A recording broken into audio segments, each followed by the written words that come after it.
السلام علیکم ورحمۃ اللہ وبرکاتہ۔ خواتین کے مسائل کے حوالے سے ایک سوال کیا جاتا ہے کہ رمضان کے مہینے میں بعض عورتیں ایسی ہوتی ہیں کہ جو پورا مہینہ روزہ رکھنا چاہتی ہیں اور اپنے خاص ایام کے دنوں میں وہ منع حیض گولیاں کھا لیتی ہیں، یعنی ایسی گولیاں کھاتی ہیں کہ جن کی وجہ سے حیض نہیں آتا۔ تو اہل علم علماء کرام سے سوال کیا گیا ہے کیا ایسا کرنا جائز ہے؟ اس پر ہمارے پاس 3 فتویٰ جات ہیں۔ سب سے پہلا جو سب سے بہتر مجھے لگا وہ سعودی عرب کے ایک بہت مشہور عالم دین شیخ صالح المنجد حفظہ اللہ کا ہے۔ آپ سے سوال کیا گیا کہ بعض عورتیں جان بوجھ کر رمضان میں ماہواری یعنی حیض کو روکنے والی گولیاں استعمال کرتی ہیں، اس میں ان کو رغبت یہ ہوتی ہے کہ بعد میں روزوں کی قضا نہ کرنی پڑے، تو کیا یہ ایسا کرنا جائز ہے؟ شیخ صاحب لکھتے ہیں الحمدللہ، اس مسئلے میں میری رائے تو یہ ہے کہ عورت کو یہ استعمال نہیں کرنی چاہیے، بلکہ اسے اسی حالت میں رہنا چاہیے جو اللہ تعالیٰ نے ان کی تقدیر بنائی ہے، اور یہ ماہواری آدم کی بیٹیوں پر لکھ دی ہے، اور پھر اس کے بنانے میں بھی اللہ تعالیٰ کی حکمت ہے، اور یہ حکمت عورت کی طبیعت کے مناسب ہے۔ اگر اس ماہواری کو روک دیا جائے تو اس میں کوئی شک و شبہ نہیں کہ اس کا رد فعل ہوگا جو کہ عورت کے جسم کے لیے مضر ثابت ہوتا ہے، اور اللہ کے نبی صلی اللہ علیہ وسلم کا فرمان ہے نہ تو نقصان دو اور نہ ہی نقصان اٹھاؤ۔ اس سے غض نظر کی یہ گولیاں جو عورت کے رحم کو نقصان دیتی ہیں، جیسا کہ ڈاکٹر حضرات نے بھی اس کا ذکر کیا ہے، اس مسئلے میں میری رائے یہ ہے کہ عورت کو یہ گولیاں استعمال نہیں کرنی چاہیے۔ شیخ صاحب آگے لکھتے ہیں جب اسے حیض و ماہواری آئے تو نماز روزہ سے رک جائے، اور جب ختم ہو جائے اور اس سے پاک صاف ہو تو نماز اور روزہ دوبارہ شروع کرے، اور جب رمضان گزر جائے تو جو روزے اس کے رہ گئے ہیں ان روزوں کی قضا کرے۔ اس کے بعد ہمارے پاس جو دوسرا فتویٰ ہے وہ بھی اہل عرب کے ایک عالم کا ہے، ایک عرب کے مشہور و معروف عالم دین ہیں۔ ان سے پوچھا گیا کہ حیض کا خون روکنے کی دعا کھا کر روزہ جاری رکھنے کا کیا حکم ہے؟ شیخ صاحب لکھتے ہیں اما بعد، اللہ کی توفیق سے ہم آپ کے سوال کو جواب میں کہتے ہیں کہ عادت کے طور پر آنے والے خون کو روکنے کے لیے دعا کے استعمال کی 3 شرائط ہیں، یعنی حیض کے خون کو روکنے کے لیے دعا کے استعمال کی 3 شرائط ہیں۔ پہلی شرط یہ ہے کہ اس دعا کے کھانے میں کوئی نقصان نہ ہو، مطلب یہ کہ عورت کے لیے ضرر نہ ہو کیونکہ یہ فاسد خون کو روکتا ہے۔ دوسری شرط اس سے اضطراب و بے چینی نہ ہو، اور تیسری شرط یہ ہے کہ یہ دوا کا لینا کسی ڈاکٹر کے مشورے سے ہو، اس لیے کہ بعض اوقات کوئی عورت گولی لیتی ہے مگر اس سے خون نہیں رکتا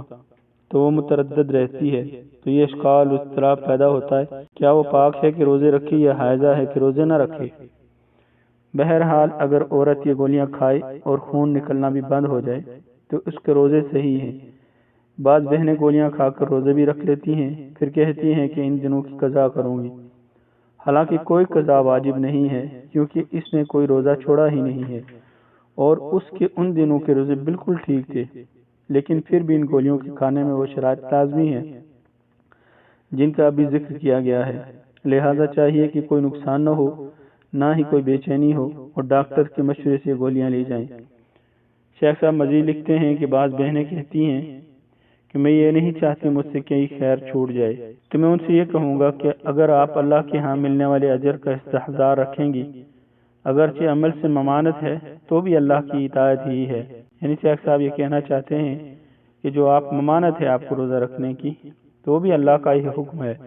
وہاں پر بھی آپ اللہ رب العزت کی اطاعت کر رہی ہیں، اور وہ بھی آپ کی اطاعت جو ہے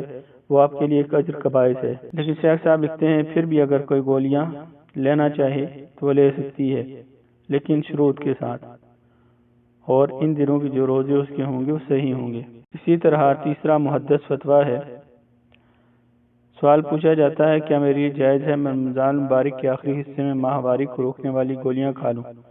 تاکہ میں باقی دنوں کے روزے بھی مکمل کر سکوں؟ الحمدللہ والصلاة والسلام علی رسول اللہ، اما بعد، اگر نیت نیک عمل کرنے کی ہو تو حیض کو روکنے والی دعا کھا لینا جائز ہے۔ اگر آپ نے یہ ارادہ کیا ہے کہ آپ مقرر وقت پر روزے رکھ سکیں اور نماز باجماعت ادا کر سکیں جیسا کہ نماز تراویح وغیرہ، اور یہ فضیلت کے ایام میں زیادہ سے زیادہ تلاوت قرآن مجید کر سکیں تو اس ارادے سے یہ گولیاں کھا سکتے ہیں۔ اور اگر آپ کا ارادہ صرف یہ ہو کہ میں روزے مکمل کر لوں تاکہ میرے ذمہ روزوں کا کوئی قرض باقی نہ رہے تو میں اس کو اچھا نہیں سمجھتا، گو کہ روزوں کا فرض بہرحال ادا ہو جائے گا۔ یعنی کہ مفتی صاحب فرما رہے ہیں اگر کوئی عورت یہ نیت رکھتی ہے کہ وہ زیادہ سے زیادہ نیکیاں کما سکے اور اسی طرح نوافل پڑھ سکے، تلاوت کر سکے، اور اس لیے وہ اس طرح کرتی ہے، یعنی مانے حیض گولیاں کھاتی ہے، تو کہتے ہیں اس طرح کر سکتی ہے، اور صرف اس وجہ سے کھا لینا کہ میرے روزے پورے ہو جائیں، تو وہ کہتے ہیں میں اس کو بہتر نہیں سمجھتا ہوں۔ لیکن اگر پھر بھی کوئی عورت اس طرح کرتی ہے، مانے حیض گولیاں کھا لیتی ہے اور روزے مکمل کر لیتی ہے، تو اس کے روزے صحیح ہیں۔ تو تینوں فتویٰ جات کو اگر ہم دیکھیں تو خلاصہ یہ ہے کہ بہتر اور افضل یہ ہوتا ہے کہ عورتیں اپنے ایام کو اسی طرح رہنے دیں۔ یہ اللہ کی طرف سے ایک ان کے لیے حکمت ہے، اور اس کی حکمت کے اندر ان کے لیے کوئی نہ کوئی فائدہ ہی ہے۔ لیکن اگر پھر بھی عورتیں اس طرح کرتی ہیں، مانے حیض گولیاں کھا لیتی ہیں اور حیض نہیں آتا ہے اور ان کے روزے مکمل ہو جاتے ہیں، تو ان کے روزے صحیح ہیں، ان کو قضا نہیں کرنی پڑے گی۔